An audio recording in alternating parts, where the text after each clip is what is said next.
ನಿಮ್ಮ ಸತ್ಯ ಯುನಿಲೆಟ್ ಅಲ್ಲಿ ಫುಲ್ ಮೂನ್ ಸೇಲ್ ಮೇ 31 ಒಂದಿನ ಮಾತ್ರ. ಸತ್ಯ ಯುನಿಲೆಟ್. ರೆಸ್ಟೋರೆಂಟ್ಗಳಲ್ಲಿ ಮಟನ್ ತಿನ್ನುವ ಮುನ್ನ ಎಚ್ಚರ. ಮಟನ್ ಜಾಗದಲ್ಲಿ ದನದ ಮಾಂಸ ನೀಡ್ತಾರೆ, ಹುಷಾರ್. ಕುರಿ ಮಾಂಸ ಅಂತ ಹೇಳಿ ದನದ ಮಾಂಸವನ್ನ ನೀಡಿದ್ದಾರೆ. ಗ್ರಾಹಕರಿಗೆ ದನದ ಮಾಂಸವನ್ನ ನೀಡಿದಂತ ರೆಸ್ಟೋರೆಂಟ್ ಅನ್ನ ಸೀಸ್ ಮಾಡಲಾಗಿದೆ. ಬೊಮ್ಮೇನಹಳ್ಳಿಯ ಐಸಿರಿ ಹಬ್ನಲ್ಲಿ ಇರುವಂತ ರೆಸ್ಟೋರೆಂಟ್ ಏನಿದೆ, ಕಾಯಲೋರಂ ಎಂಬುವಂತ ರೆಸ್ಟೋರೆಂಟ್ಗೆ ಈಗ ಬೀಗ ಬಿದ್ದಿರುವಂತದ್ದು. ಪೊಲೀಸರಿಂದ ಈಗಾಗಲೇ ಇಬ್ಬರು ರೆಸ್ಟೋರೆಂಟ್ನ ಮಾಲೀಕರೇನಿದ್ದಾರೆ ಅವರ ಬಂಧನ ಕೂಡ ಆಗಿರುವಂತದ್ದು. ದನದ ಮಾಂಸವನ್ನ ಮಟನ್ ಅಂತ ಹೇಳಿ ಗ್ರಾಹಕರು ಸೇವನೆ ಮಾಡಿದ್ರು.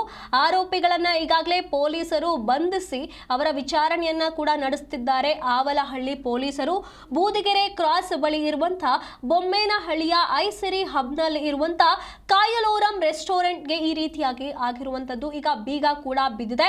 ಆವಲಹಳ್ಳಿ ಪೊಲೀಸರಿಂದ ಇಬ್ಬರು ರೆಸ್ಟೋರೆಂಟ್ ಮಾಲೀಕರನ್ನ ಕೂಡ ಬಂಧಿಸಲಾಗಿರುವಂತದ್ದು. ಜೀಜು ಮತ್ತು ಶಿಬು ಎಂಬುವಂತ ಇಬ್ಬರು ಆರೋಪಿಗಳನ್ನ ಬಂಧಿಸಲಾಗಿದೆ. ಕಳೆದ 1.5 ವರ್ಷದಿಂದ ರೆಸ್ಟೋರೆಂಟ್ ಅನ್ನ ನಡೆಸಲಾಗ್ತಾ ಇದೆ. ಕೆಲ ದಿನಗಳ ಹಿಂದೆ ಕೆಲ ಯುವಕರು ಊಟಕ್ಕೆ ಬಂದಿದ್ರು.